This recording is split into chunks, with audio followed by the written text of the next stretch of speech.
Humanists Take on the World, episode 25. The Quakers. Welcome to another episode of Humanists Take on the World. I am Dustin, and joining me for the first little bit is... Me, Kylie. All right, Kylie. And how old are you? 5. Do you go to school?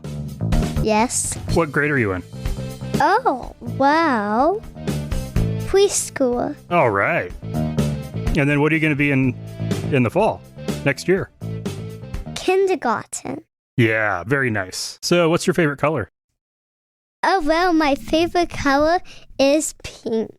And that's my favorite color. All right. And your favorite animal? Cheetahs and bay cats and ritter cats. Okay, so basically all cats. Mm-hmm. And all dogs. All dogs or just our dogs? All dogs and all cats. Okay, all dogs and all cats. So you're a big fan of the canines and the felines. Mm-hmm.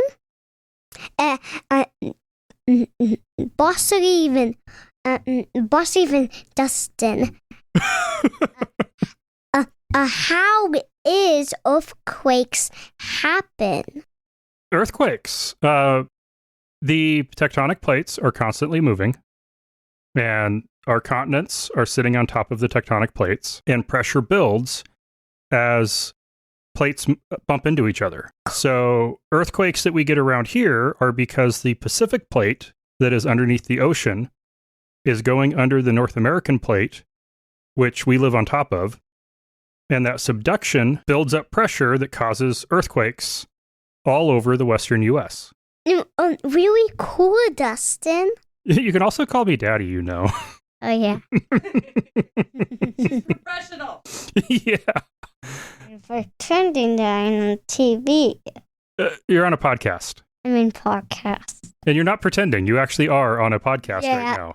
Yeah, this is really cool, Daddy. Sometimes I call you Daddy. Uh-huh. So, what do you want to be when you grow up? Oh, well, a mom and a ballerina. Okay.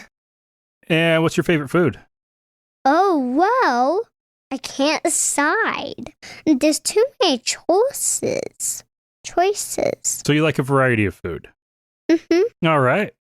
And what's your favorite mythical creature? Ooh. Mama, what's a myth? Those are the creatures that aren't real. Oh, well, unicorns. Unicorns, very nice. And your favorite TV show? Oh, Legos. You like all the Lego... Get back to the microphone. You like all the Lego shows? Mm-hmm. Like... Even...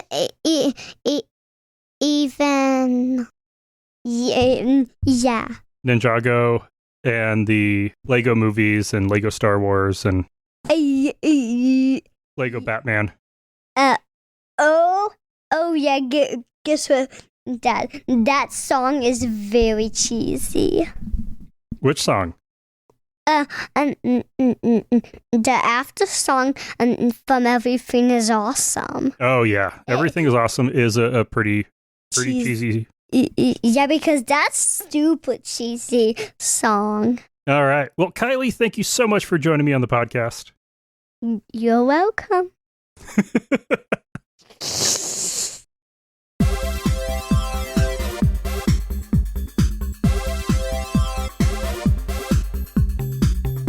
All right. So, friends, I'm sorry this is taking so long. I was supposed to talk about Quakers in the episode either before or after the Shakers, because I really wanted to have a Quakers and Shakers series. The Shakers were easy. They're crazy. They're consistent. You know what's going on. The Religious Society of Friends, it's taken me... Okay, I did the Shakers August 22 of last year, and I have finally wrapped my head around it. So, the Religious Society of Friends is the official name of the Quakers. And if you talk about what Quakers are now, good luck. Because are they Christian? Most of them are. About 90% of Quakers identify as Christian. Do they believe in God? Yeah, a little over 80% do. Are they a church? Sort of. It's more a loose association of churches that have, and other groups that meet periodically that get along. Do they have core doctrine? Mostly, like some of the general things that most Quakers can agree upon is that the local church has the power, that at least some of the time they should sit quietly and wait for the Spirit to move, which in the case of Quakers that don't believe in God, I don't know what that means. They also are pretty much all pacifists and pretty much all believe that marriage is supposed to be for life.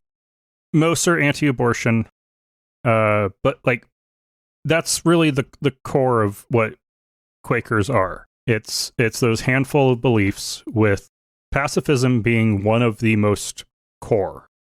Traditionally, Quaker services, they're first day services, because traditionally Quakers do not use the pagan names of the days of the week or months.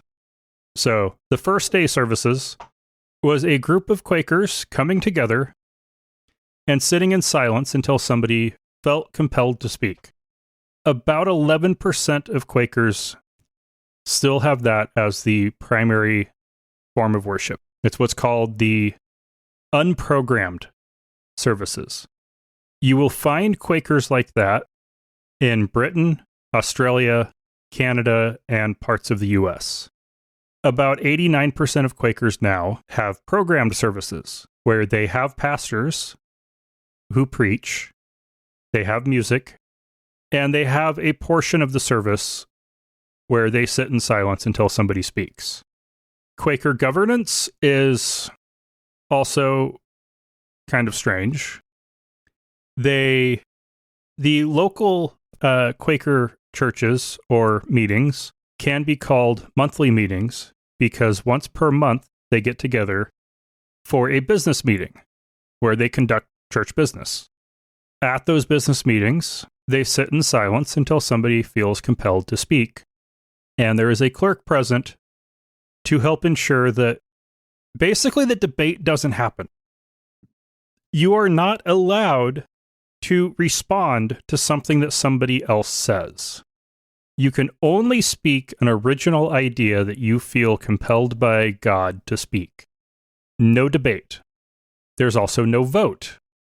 You have to, the meetings have to sit and wait until they reach a point where there is a general sense of consensus on an action to be taken, which is incredibly, as somebody who carefully studied Robert's Rules of Order when actively involved in student government and clubs in college, that hurts me at a very deep level.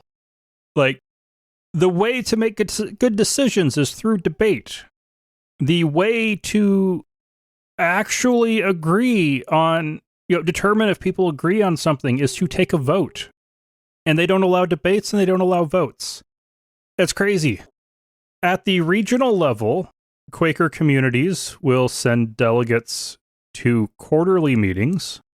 So, for example, the Quaker communities in Greenleaf, Idaho, and Newberg, Oregon are both part of the Northwest quarterly meeting for the evangelical Quakers.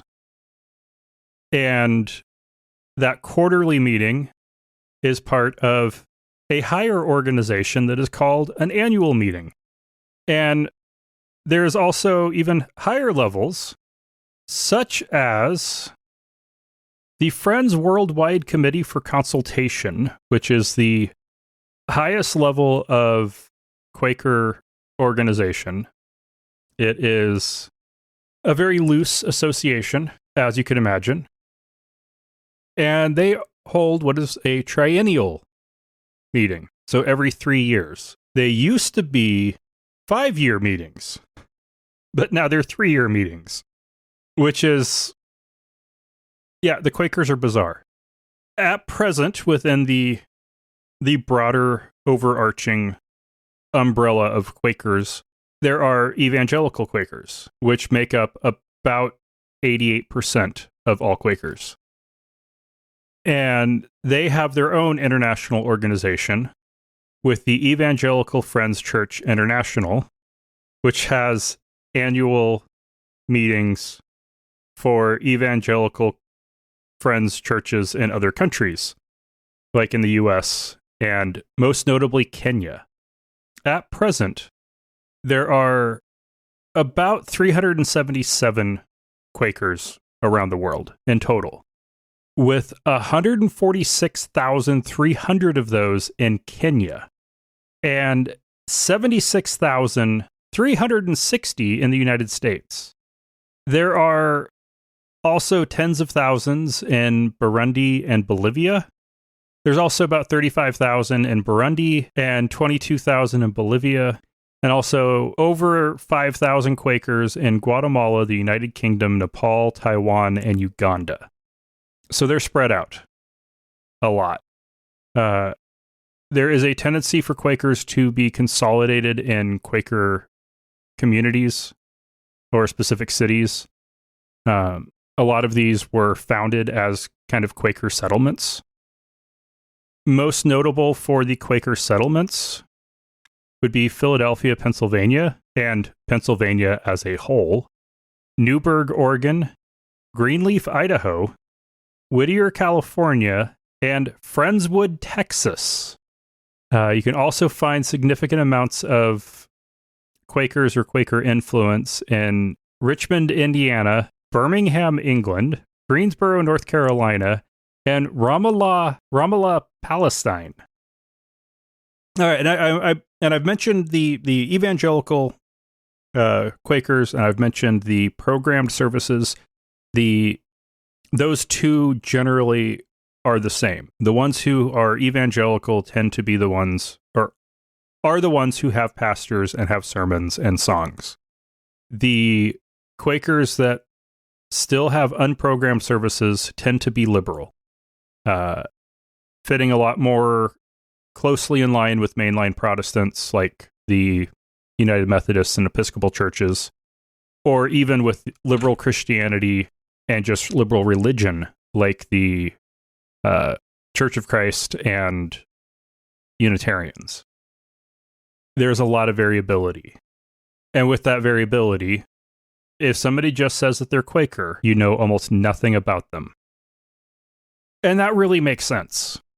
When you have a structure that doesn't allow debate, that has been around since the 1650s, that allows anybody to speak, and that vests all control at the local level, that is a system that very easily can be adjusted or modified along with major cultural events like the First and Second Great Awakenings and the modern evangelical movement. So let's get into a little bit of history. The Quakers didn't arise out of a vacuum. They came out of the English Civil War. This was a time period in England where the Puritans had taken over the country. They had overthrown the king, and Oliver Cromwell was Lord Protector of England. So the Catholic Church was in even more trouble than it had been under the Protestant kingdom, and the Church of England was in, well, definitely some trouble. And there were a bunch of people who had been Puritans who didn't like them anymore. One of them was George Fox. He claimed to have a vision that, quote, "There is one, even Jesus Christ, who can speak to thy condition," end quote. Based on that, he became convinced that you don't need clergy, that all believers are priests, so the priesthood of all believers, and that everyone needs to have a direct experience and communication with God. So he started preaching. He would travel around through Puritan churches and preach his his version of things. And as he started to convince people, they would go on and preach as well. And the early Quakers were loud, they were boisterous. They would preach in churches, they would preach in courtyards, they would preach in the city square, at markets, at festivals, at fairs, at anywhere they could find people. And by 1680, in 1650, George Fox was arrested and taken before the magistrates Gervase Bennett and Nathaniel Barton on the charge of blasphemy. And according to his own autobiography, Magistrate Bennett, quote, was the first that called us Quakers because I bade them tremble at the word of the Lord, end quote. It was a pejorative at that time.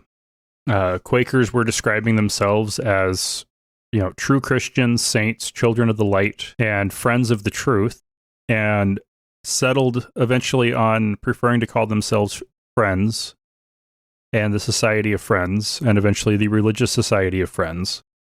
But eventually they came to embrace the term Quaker. In 1662, there was official persecution of Quakers with the Quaker Act of 1662 and the Conventicle Act of 1664.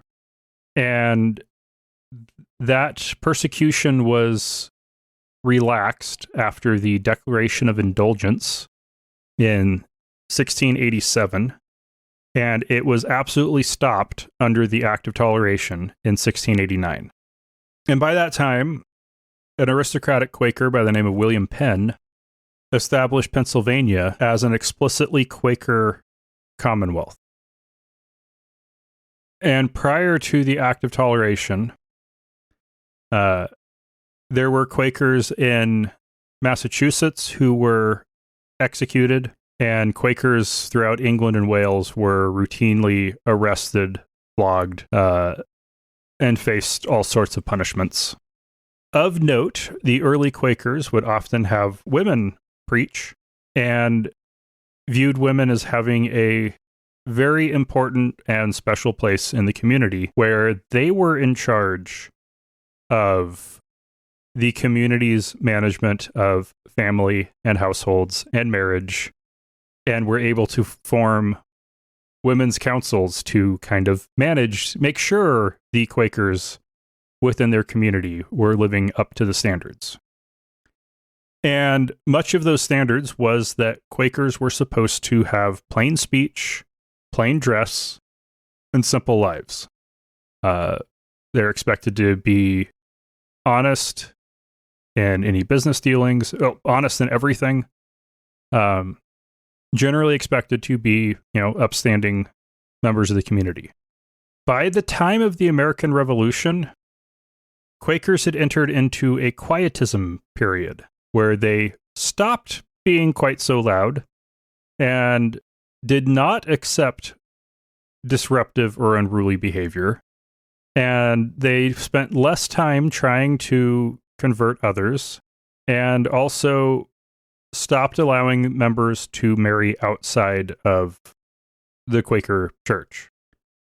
As a result, numbers dropped. In England and Wales, for example, they went from a 1680 peak of 60,000 down to under 20,000 by 1800, and by under 14,000 by 1860. Throughout the 19th and 20th century, there were splits within the Quaker movement. During the American Revolution, some American Quakers started splitting out from the Society of Friends to form the Free Quakers and the Universal Friends. And over the next 200 years, there were numerous other splits within Quakerism, with the Huxite Orthodox split, which was largely over socioeconomic issues, with the Huxites being rural and poor, and the Orthodox Quakers being urban and wealthy. The Orthodox Quakers wanted to turn their group into a more formal church with mainstream Protestant orthodoxy, and the Huxites opposed that and explicitly viewed the Bible as being second to God's light within each member. So the Hixites, and the Hixites today are represented by the Friends General Conference.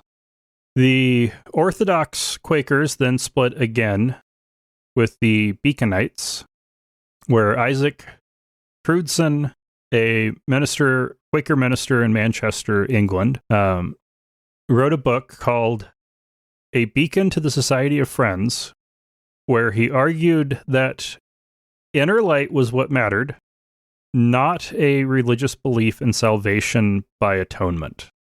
So he resigned from the Religious Society of Friends and took 48 members from the Manchester meeting and about 250 other Quakers with him in 1836 and 1837.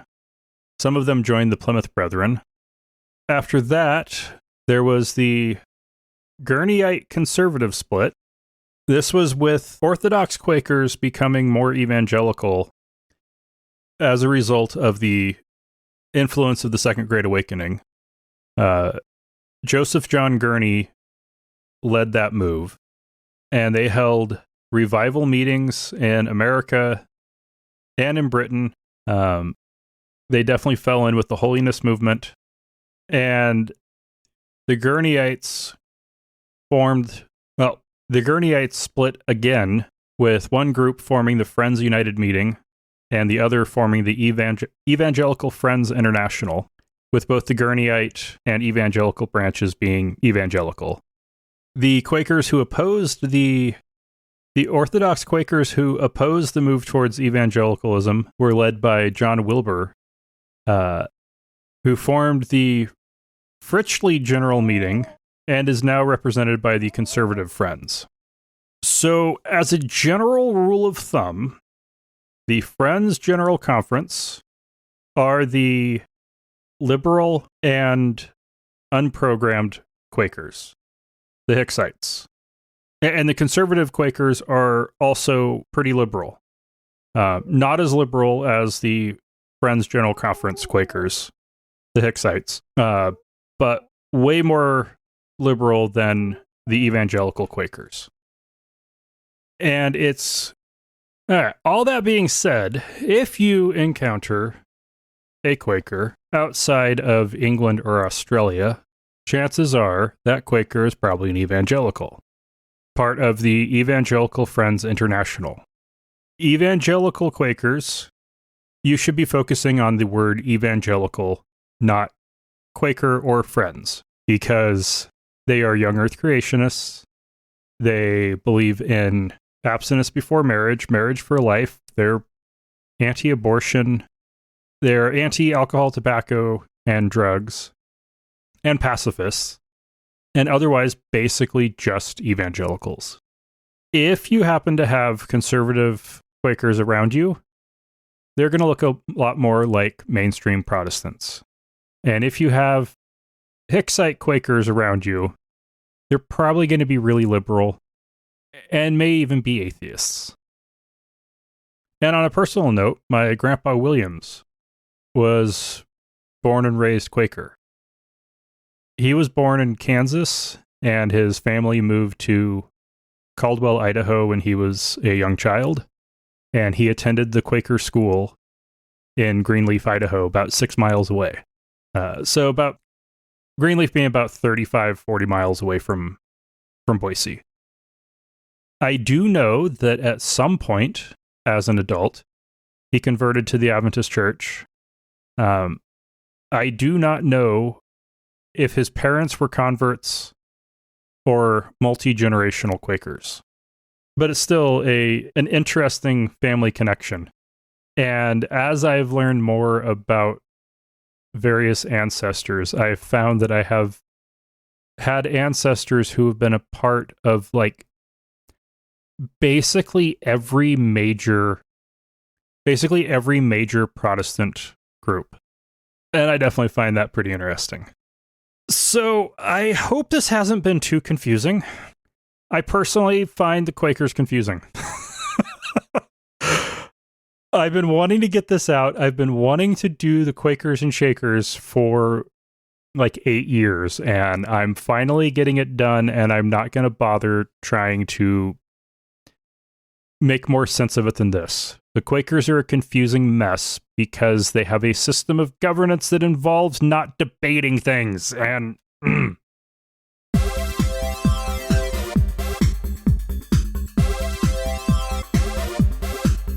all right, no new patrons and no new feedback. If you want to contact us, you can use the feedback form at htotw.com/contact. You can leave us a voicemail message at 208-996-8667 or go to htotw.com/speakpipe. You can also just send us an email at contact@htotw.com.